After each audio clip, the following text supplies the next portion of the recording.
We've been building epoxy tables for many years now, and we are finally going to share all our methods and techniques with you.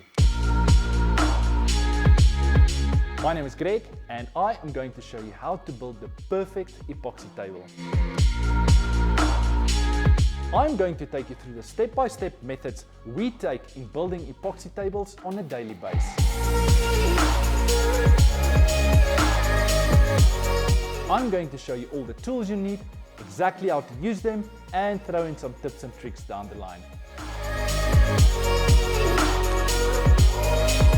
This masterclass has been designed for all woodworkers, from your beginner all the way up to your experts. Everyone thinks you need to cast your second layer of epoxy once your first layer has set. That's not true. You need to cast your second layer of epoxy once your first layer has become tacky.